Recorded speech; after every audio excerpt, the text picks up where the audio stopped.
Hey there, guys, it's New Comic Book Day, and you know what that means. New comic pickups. Let's get that intro started and get right into it.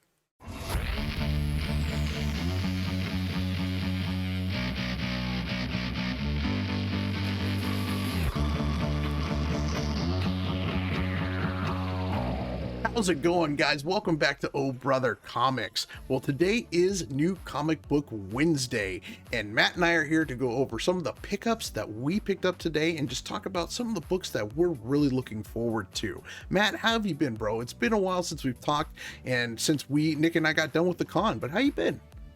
Been good, man. I've just been chilling, waiting for you guys to come back. I know you guys have been enjoying yourself out there in LA. I guess Nick is back over here, but yeah, man, it's just been good. Just been staying busy, just living life, doing stuff, and reading comics. Hell yeah, man. That's all we can do in this life, man, is do the daily work and then, come home and enjoy some awesome comic books. And we really missed you at the con, but next year, hopefully, have you come out and we can all go together.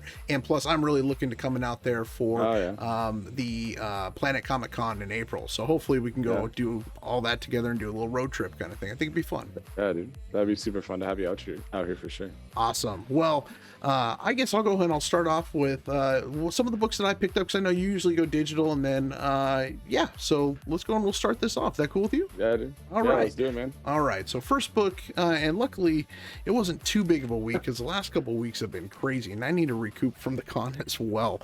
But this was an awesome book starting off, so I had to pick up the second one. This is What's the Furthest Place from Here, issue 2. First one was pretty intriguing, and what's cool about this book is they're really huge. I love a good book that has a lot of story in it. And then this book I was really excited for. This is Dark Knights of Steel #2. I really enjoyed the first one. I am loving what they're doing with this book.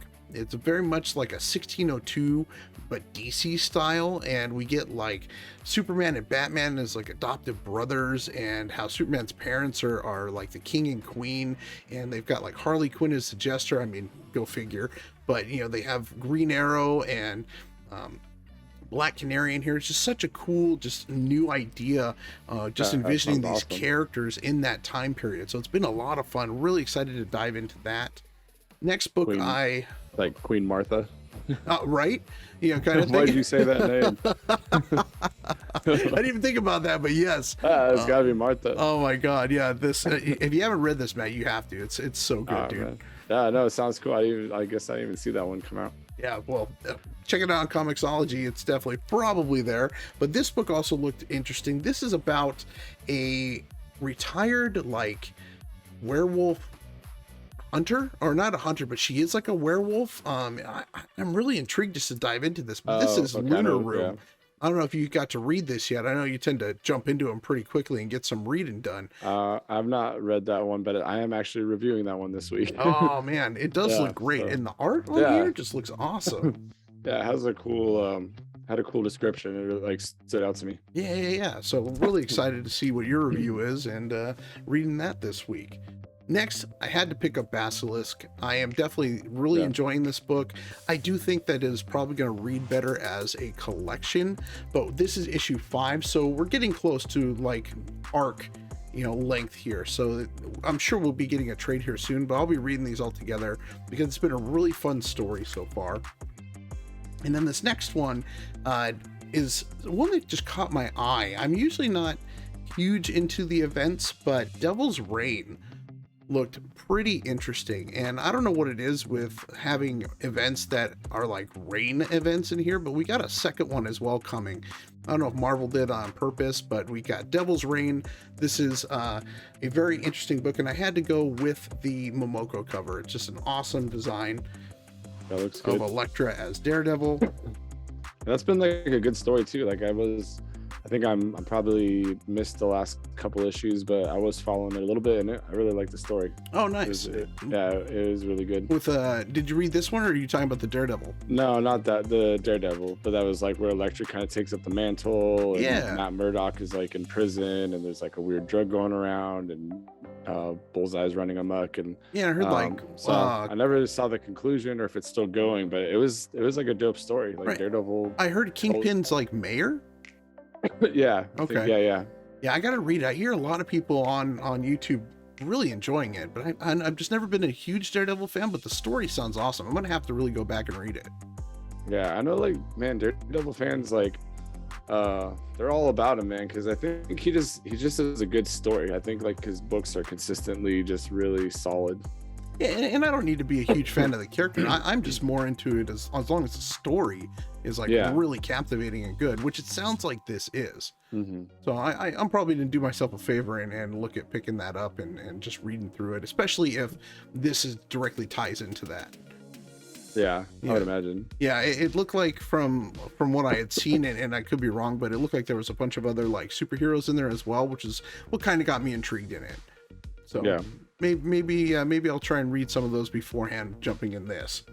But continuing along, I did pick up the 50th anniversary of Star Wars. This is issue 19. Nice. Very cool covers. Been loving these 50th anniversary covers. And then here is the second Reign book event that we have, but this is Star Wars Crimson Reign. And this was comes directly out of War of the Bounty Hunters, where we got to see Kira is back with the Crimson Dawn, and this is her event story. So it's really cool to see that she's getting some love from the Solo story, because she was a really cool character, and I just am really looking forward to seeing where they're going to be taking this. War of the Bounty Hunters was a lot of fun, and I hope they continue that in this run. But that cover is just pretty sweet. That is a dope cover. I do like it, and it's going to be really interesting to see what they do with Kira. Like, I thought they would kind of conclude her, right? And do some. I thought they were going to kill her, but they did. Spoiler alert, they don't. So I don't know. So it's going to be really see how they kind of like mix her in and see how it meshes with the movies and see. And it's cool because and even with the War of the Bounty Hunters, like you said, we already know like what happens in the movies, so there's only so much they can do, but they've been really creative on creating the story with her and making it relevant to the Star Wars mythos. So it's been a lot of fun, and like I said, I hope that this one just continues that, because we already know the end outcome when it comes down to it, but hopefully, we don't know enough about this yet, and that's what's intriguing. We don't know enough about the Crimson Dawn, and I'd love to see them bring Maul into this, because we know Maul's running it at this time. Yeah, that's right. So, yeah, awesome book. Next on the list wait, actually, I might take that back. No? Well, actually, to be fair, I don't know exactly when that book is taking place. I can only imagine it's coming off of where we left off with like the Bounty Hunter Wars. But that took place right before Return of the Jedi, when Kira and Leia actually meet, which was like an awesome moment. I think it was a spectacular issue.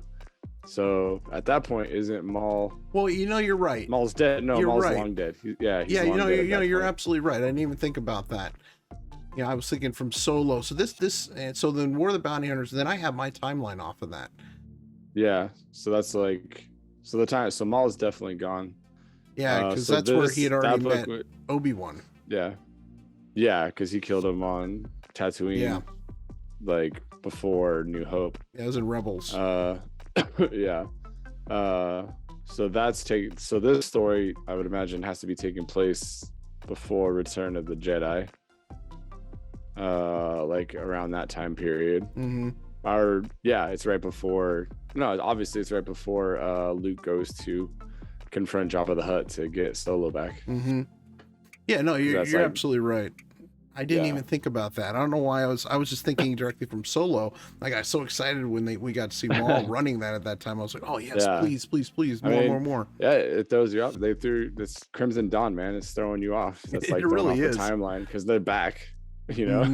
But we never knew that in the movies. So it's just it's gonna be like really weird, like how they're gonna tell like a behind the scenes story, possibly. Like, I don't know, man. Like, maybe it wasn't R2-D2 that like helped take down the shield, and like maybe it was Crimson Dawn. Maybe they snuck in there somehow during all the fight with the Ewoks and everything, and somehow did something. Or I don't know. My imagination could run wild for days, because it's like, how did they impact it at this point when we know the story? Right, But right, they're gonna have to come up with something that's gonna be like, oh, okay, that makes sense. That's right. cool. And they've been doing well so far. So like, Yeah, let's keep it going.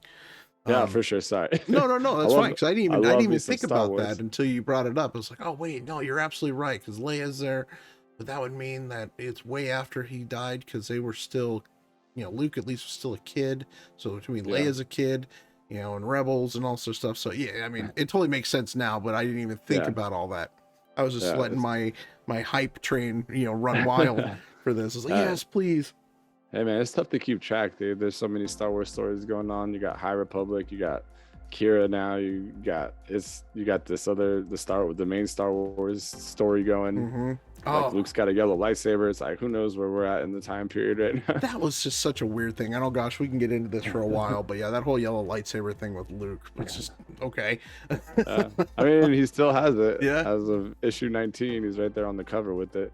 That just seemed like a selling point for me. Don't get me wrong, I love the cover that they did for it. Yeah. Yeah, but yeah, whatever. I thought it was just a But, little selling point. Like, look, he's got a yeah. different lightsaber. It's not Yeah. green. But it is tough to keep all that timeline all in the brain there. Yeah, and the High Republic stuff, I've been loving it. Absolutely loving Yeah. the High Republic stuff. Oh yeah, I really love Martian Rowe. I think Oh, he's such yeah, a he's great awesome. villain, and the Nihil are just so cool. Yeah, he looks badass too. Yeah, he Really like does. him. He does. That's where we need some new movies. I want those movies soon. But don't want to get Yeah. too off track on that. But we should definitely talk about more Star Yeah. Wars at It's some not a point. Star Wars video. This is new comic book day video. And with New Comic Book Day, I went with Mighty Morphin. This is issue 14, and this is the Eltarian War. It's written by Ryan Perot, or Parrot. I apologize. I didn't ask him at the con exactly how to pronounce that correctly, but we did talk a lot about the Eltarian War, and he was telling us that he just finished writing the final issue for the Eltarian War, and we should not be disappointed in it. And I haven't been disappointed yet in this story. I absolutely love the Power Ranger stuff that he has been telling, and this just looks badass. This is like a suit for Zordon or something is what it looks like. Looks cool. From here, it looks like Mr. Freeze. But Yeah, right. It's kind of like it, but it's just so cool. Looks cool. Because the Eltarians have like invaded Earth, and the Power Rangers have to be kind of fall back and regroup. And we got the origin of Zed, that he is an Eltarian himself, and that the Zeo Crystal is what turned him into what he is. And it's just such an interesting take, an interesting cool story that that Ryan has continued after Kyle Higgins' run. So awesome stuff. Really looking forward to getting to that. And the last book on my list, I had to go with Joshua Williamson's Batman. So this is the start of a new chapter for Batman. This is the first issue, just continuing Batman's story from the Tynion run, which I absolutely love the Tynion stuff. So I'm interested to see what Williamson can do in this book. Because I've always been a Batman fan and definitely have been enjoying his writings and storytelling so far. So, yeah, that's what I picked up this week. But let's kick it over to you, bro. I know you go mainly with digital stuff. Yeah, mostly digital. Yeah, what'd you get today? Yeah, so you ended on Batman. I'm starting on Batman. I actually I picked up Batman '89 number 4. It's a story I really liked the first issue, and I want to kind of get back into it. I think I did 1 and 2. That's about the Keaton Batman, right? The '89. Yeah, with Keaton. It's a really cool story, and they're kind of developing their story of Robin and how he meets the Michael Keaton Batman, and I've really enjoyed the run, and just I'm like a sucker for the '90s and all that type of stuff. So, or '89, I guess, but that was our era, bro. That was our 90s. era. And that's still the best Batman around. Yeah, so I want to get back into that. Next one is Daisy number 1 by Dark Horse. This story just looks like really cool. I did want to review this one, but I know Nick snagged it from me, so he's going to review it. So he's pretty quick on that this week.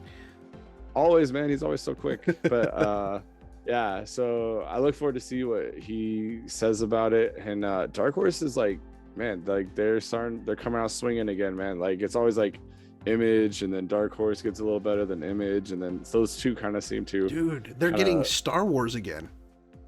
Oh yeah, that's true. Yeah, I can't wait. Yeah, so I'm ready for, or I'm excited for that story. Soul Plumber, it's been like a really fun story. I love the art. I love just the feel and the energy of that book. Um, I'm actually really looking forward to, which I got and I look forward to reading, is Death of Doctor Strange, Blade #1. I think I'm just starting to really get into like the Moon Knight, the Morbius, if I said that right, Morbius. Like just kind of like, Daredevil, Yep. Blade, like those type of characters, that type of like anti-vigilante or whatever. But like, man, like, so I'm getting kind of like caught into like that right now. Yeah, you've been Another diving pretty one. hard into Marvel. Like it's been really cool to see you getting into that. Yeah, I don't know, like I've just like, especially like Moon Knight really sucked me back in, and like that's been like absolutely amazing. And everything I kind of like, it's been hard to commit to like a lot of stories, but like everything I pick up has been really good. Um, but yeah, they've been writing some really cool stuff, Heck yeah. and just really cool elements to their stories. Another one I'm really looking forward to is Knighted #2. Like I absolutely totally love Knighted #1. I can't remember. Let me see. I'll look real fast to see who does that one. Who are you? AWA Studios. So some small little Indie indie. stuff, yeah. Yeah. They've been getting a pretty good following. They've had some good stories. I want to say Oh, good. Okay. AWA. No, I didn't get any AWA this week, but yeah, no, they've got some good stories that have been coming out. Some good Yeah. indie books. But check out Knighted, man. It's just like a play on Batman, but a little bit funnier, a little bit darker. I guess, I don't know, however you want to look at it, but or take it in. But I liked it. I thought the first issue was absolutely amazing. And then one that you picked up, Lunar #1. I'm going to be reviewing that one, like I said. Just had a really cool description to it. Nobody's Child #4. I've been on that one. I've really been liking that story. Nyx #2, NYX #2. I actually did read this one today. I don't want to say too much because I'm reviewing this one as well, but it's awesome. It's great. I liked Nice. it a lot. And then of course the Star Wars books, Star Wars 19, Crimson Reign. And then Two Moons #7, which I'll be reviewing. It just looks like a Western style book. I love Westerns. Like I'm all about it. And then just to finish up, like you kind of mentioned earlier, I've been into Marvel a little bit more. X-Men Legends #9. Like I've been reading the X-Men Legends story so like recently, and it's like absolutely great. It's kind of like it has like a modern feel to kind of that 90s style X-Men that we got of like Wolverine and Sabretooth and like that kind of, I don't know, just like I don't know, I see them as kind of like those good old days of the X-Men, like from the Yeah, 90s, you know what I mean? dude, it's really cool that we're actually getting them back as a show. Yeah, and so that's what this comic I feel like captures that, like Nice. awesome. And right now it's kind of like him and Omega Red, Wolverine and Omega Red, and kind of like in Sabretooth and those dudes and Lady Deathstrike, and yeah, I've really been enjoying that story. So those are the ones that like I picked up that I plan on. I'm sure I'll get more as time goes on from this week, but like those are the ones I'm looking forward to reading and stuff. Yeah, pretty good haul, like Yeah. good stuff. Yeah. Like really good week, really solid stuff. Yeah, and you got quite a few books on the digital side. That's really awesome. Yeah. And then speaking of digital, like, Comixology has been killing it, man. They've been coming out with these like amazing books. I know they have another exclusive called Self coming out. It just looks like another interesting story. But like me and you were kind of talking about this like earlier, like off camera and stuff. And it's just kind of interesting. Like, I think, the rate at which Comixology is coming out with these books, like, I feel like they're really going to be able to like compete with some of these like indie, like Image, Dark Horse, and kind of those like bigger name indie books. And who's to say maybe with like, even with DC and Marvel, like they're cranking them out so much. They're almost like their own, I mean, Comixology is where you buy all these comics, but they're kind of becoming their own company, right, as a creator. So it's kind of like, it's kind of cool. Like, it's good for them. Honestly, it is Yeah. really good for them just because we get some more publishers out there. It's just kind of interesting that they're, and I don't know, maybe but are they sticking with all digital, or are they looking to publish some of these as well in actual floppy format? I mean, I can't say for sure. Maybe people in the comment section, they can clarify that. But like, as far as I know, they're just digital. Like, I don't think you could get any of this stuff in the stores. which is kind of a bummer because we were kind of saying earlier between me, you and I, but like if there's a character you really like, a story you really like, you can't get that key issue of like, you know, maybe like I would imagine these things are gonna end up being a movie one day. Like Comixology is like Amazon, you know, Amazon has their own exclusive movies on Prime. Right. Like why not make movies about your own stuff? Well, it almost You know, it like, almost reminds you like a streaming service is like every one of these digital yeah, companies, if they start coming out with their own books kind of thing and keeping it like exclusive, it's just going to be like, you know, memberships with those too to get those kind of books. You got to buy them strictly from them, just like the streaming services kind of thing. yeah. So so there's this kind of interesting idea of like what is that gonna do to comics, you know, like as far as like comic book conventions, like all these things kind of going digital if they become like a really substantial company, you know, as far as a creator cranking out comics, like Yeah. just kind of like what are they going to do to it? Like you have like I don't know how many first appearance of all these like amazing characters you love, but now it kind of takes that element out of it. You can't go to the Comic Con like 30 years down the road and pick up like one of these books that they cranked out. Like it's just going to be interesting. It's just really like I like what they're doing, but it's just like what's it going to do to comics, you know what I mean, if they're Right. not going to even print this stuff out.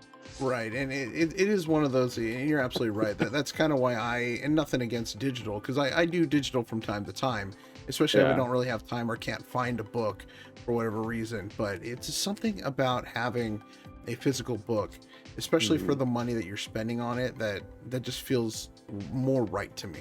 Digital should be, I always feel, much cheaper than the actual physical copy, because I mean it's not costing them anymore just to, you know, copy that file many times. Yeah, kind and of that's the thing. thing, they cost just as much as like as an issue. Yeah, and Like as a physical copy, it's like ridiculous. I think that kind of hinders a lot of people from going to digital, but I know it's becoming more and more popular, especially just with, you know, the way people read comics nowadays.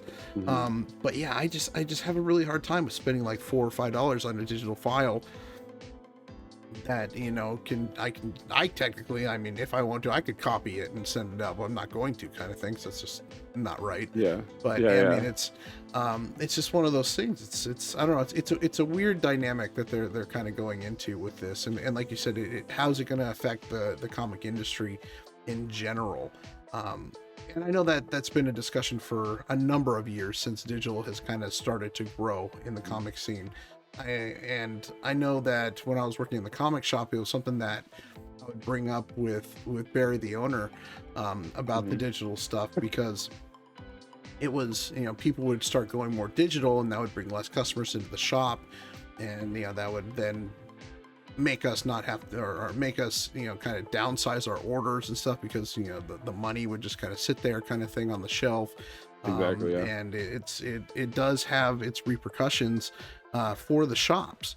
But I know that like Diamond has a like digital selling platform that you could do it through the stores. We never really got into that, and I've always wondered how that all worked. That's because because like I could just sit at my computer and I can buy Right. directly from Marvel or DC or Comixology or whoever. Right, and I don't know too many shops that have done it, and maybe if anyone knows out there or has bought digital comics from like comic shops through that kind of a method, definitely let us know down below, because I am really curious. It was something that they were trying to get going, especially when I was working in the shop, and people were starting to jump more on the digital train. But it kind of getting back to what you're talking about with Comixology, though, it is cool to see that they are allowing content creators like Zack Snyder. I know he was a big one for Comixology, doing digital only stories for them. And it does bring people to their platform, it does bring people to their site and stuff. And it almost reminds me, it kind of even brings the same discussion up with like the Substack thing, you know, where you're subscribing to a blog of your creator, and then they put out digital copies of books that they're writing. So it's their own creator owned stories, and they are putting out their own stuff, so they don't have to necessarily deal with the whole contracting with like Image and Image is probably a bad example, like Marvel and DC, that they got to go through the editors and all this stuff. They can just put out what they want, their own stuff, and they are in control of it. But the thing with Substack compared to like Comixology, and maybe I'm wrong in this, but I know Substack allows the creators to publish the books that they come out with any way that they want. Oh, gotcha. And so I'm subscribed with TinyIn right now, and I know he said, like Blue Book, which is his UFO book that he's been writing, that at some point he will look to get it published. So we can look forward to having actual physical copies of it. And if they did that with Comixology, I think that would be really cool as well, because that would also incorporate those of us that want it in a physical form. Gotcha. Yeah. And that makes sense. And maybe they will, like, it just depends on like a supply and demand, if people want it. And yeah, it's hard to say how that'll go, but I mean, people want comic shops. People want comic shops in their town. People want to be able to go to their local comic shops and hang out and shop around. So I know that's there, but yeah, it's tough, man. It's easy just to sit down, and I think it's just like day to day, like when you're just picking up like when you're staying on a series, it's just like convenient to just go digital, unless there's going to be like a big first appearance or a big death or a big key something. But just like following like Batman, like you're following the Batman run, like it's just easy, like, oh, I'll just get a digital, read it on my phone, and I don't have to worry about like a kid using it as a coloring book or something.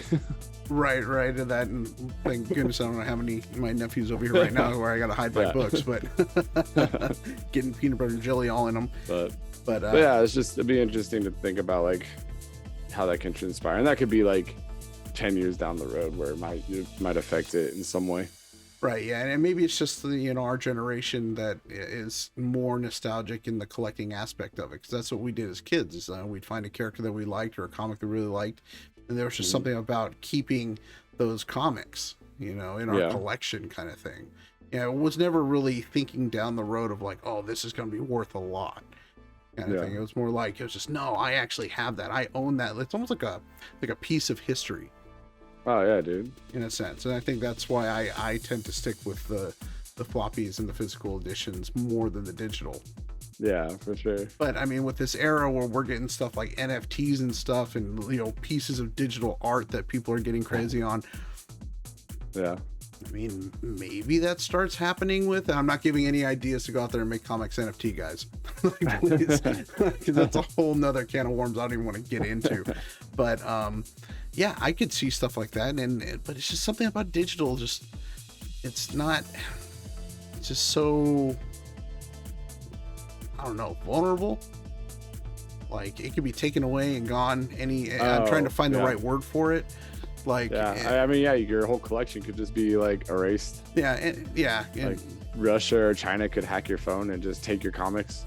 Or for whatever reason, and I know there was this issue back in the day where if you bought like a DVD and it came with a digital version of the movie, you had to have like the special app to run it, because you couldn't take it off of and put it into other platforms, so you couldn't save it onto your computer. So you had to have that app in order to watch that movie. But then if like that company went under, you kind of lost it. It's just gone. I know that's kind of changed since then, but there is still stuff out there where that happens. Yeah, because like say Comixology just like shuts down one day. Yeah, maybe. Do you lose your collection? Do you lose all your books? Like, yeah, who knows? Yeah, it's one reason why I'm not a huge fan of buying digital video games kind of thing. I'd rather have the actual physical like copy and cartridge kind of thing. Yeah, but on the other side, it just takes one bad wire in your house back there, and your fan just sparks, and boom. Yeah, that's true. Yeah, luckily, hopefully, if that happens, I'm awake enough to like grab stuff and run with it. You have to have your super special boxes that that you're grabbing when you run out the door. That's very true. Yeah, I've got my key boxes over there. There you go. My Silver Age stuff. But yeah, but no, it was a good discussion. I know we can kind of get into this, and it's a really interesting discussion when we're talking about digital stuff compared to the physical aspect and how it's going to affect the industry and such with comic shops. But it's cool to think about. Not as cool as Star Wars, but it's still cool to think about. It's very true. And man, we could get into the Star Wars, and we should at some point. We should really kind of dive into that, and maybe even talk about some of the new High Republic stuff and where they're going with it. Yeah. Did you have a chance to read was it the issue where Kira met Leia? Did you read that one? Yes. That was a dope issue, man. It was really cool. I was always curious on how they were going to do that, but you know, Yeah, maybe not we to should beat have it to death, but it was like, I think it was really cool. Like, I think it's an issue everyone should like collect for, like have physically, not digitally in their collection. Yeah, because you know, it was. I remember when we were first starting to read that book, it was always the question: it was like, what's going to happen when Leia finds out, you know, he's got an old fling that's Yeah, still dude. around? Yeah, I was like all about it. That's what sucked me in, man. I was like ready for that.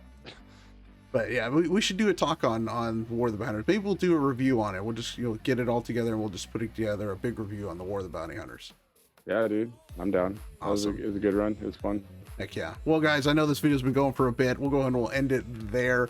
Hopefully you guys had a great new comic book day. Definitely leave us a comment down below if you have anything to say on the whole digital versus physical copies and what your opinions are on it, or just leave us a comment and let us know what you guys picked up this week, because there's a lot of cool books out there and we'd love to hear what you guys are reading. But guys, thank you all for watching. We'll see you all later this week. Have a good one. Peace.